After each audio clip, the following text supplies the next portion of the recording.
Bonjour et bienvenue dans cette nouvelle vidéo Confi UI sur Flux. Et cette fois-ci, nous allons étudier une news qui nous vient du Confi UI blog et qui s'appelle le masking de LoRa.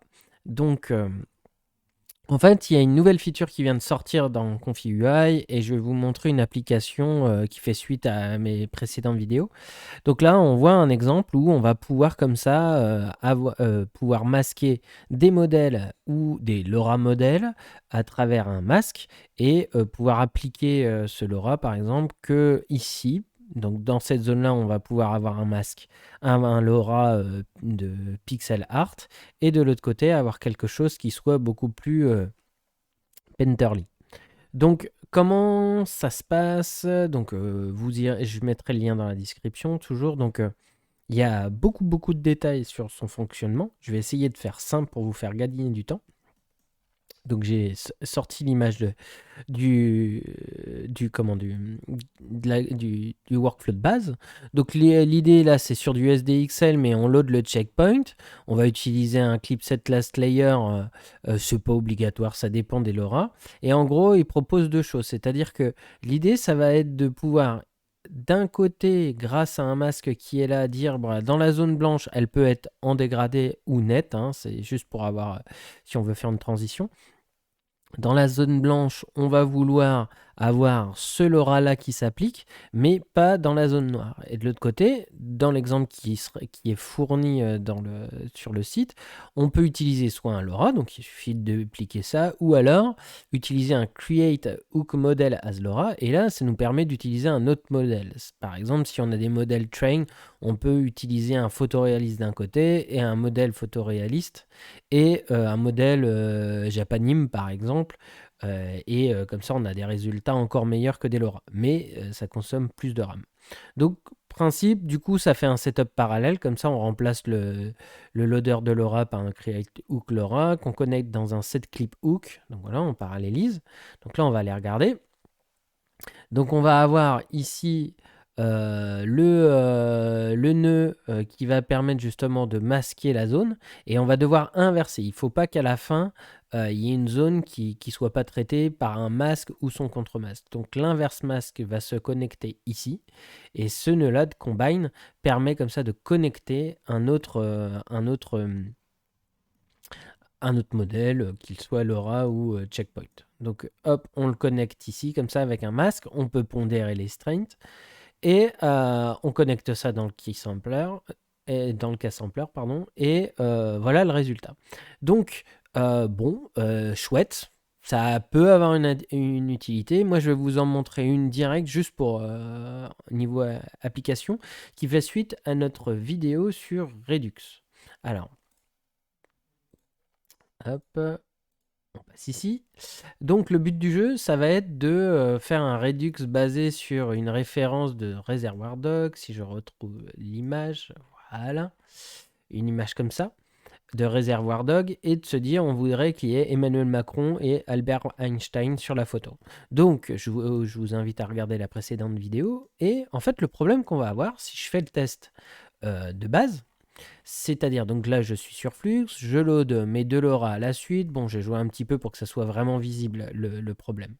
Donc, je load mes deux LoRa. Donc, je me dis, je vais bien détailler qu'il y a deux personnes. Avec un à gauche, je mets le trigger word qui s'appelle Emmanuel Macron.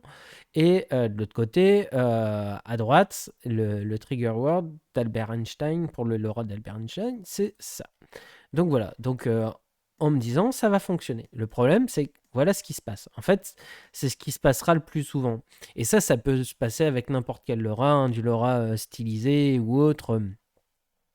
Donc là, j'ai pris des visages pour que vous compreniez bien le principe. Donc on sera un peu coincé si on connecte les deux parce que pour faire une zone, ça va pas marcher. On va avoir un espèce de blend trop bizarre entre la face de Macron et la face d'Albert Einstein.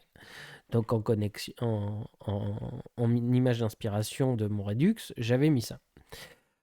Donc attention, c'est parti. Donc je vais un petit peu avoir simplifié. J'ai viré le clip parce que layer parce que ça m'intéresse, ça me servait pas à grand chose.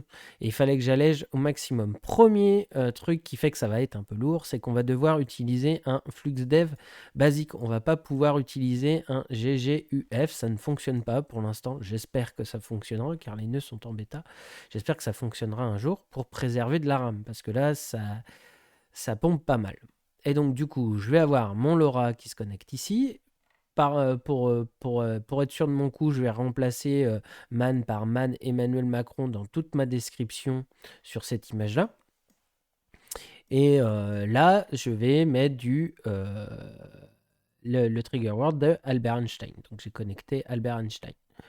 Voilà, donc je fais la connexion directement. Tac, tac, tac.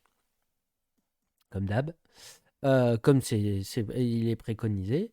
Je connecte, hein, donc comment ça se passe mon graphe? Après, rien de nouveau par rapport à ce que j'avais fait avant. Cette image-là va me servir.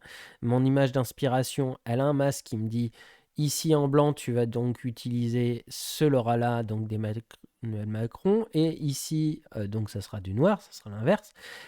Donc tu utiliseras le LoRa d'Albert Einstein. Et donc du coup j'utilise le ratio de l'image pour c'était la taille de mon empty latent image. Je connecte l'image en inspiration du Redux en décochant bien, changeant le mode en on sur le Clip Vision encode. Et j'envoie. Et là, par contre, on a le bon résultat. On va avoir Emmanuel Macron à gauche et le LoRa de Albert Einstein à droite. Donc, petit tips, hein, pour rappel, je l'ai fait exprès, ça devrait moins bien marcher pour vous parce que le petit truc, c'est que si on veut vraiment accompagner Albert Einstein qui porte une moustache et qui a les cheveux grisonnants, je vous conseille de faire un petit flux fil dev avec A Man Grey-Haired and Mustache. Et du coup, ça va nous donner ça. Donc, autant on s'en fiche de la tête que ça sort, mais autant ça aidera vraiment au modèle, encore une fois, à interpréter qu'à droite, de base, il avait des cheveux blancs et une moustache blanche. Donc, ça aidera à voir le résultat attendu. Voilà. Donc, c'est tout pour cette vidéo sur le masque de LoRa. À bientôt pour une nouvelle vidéo.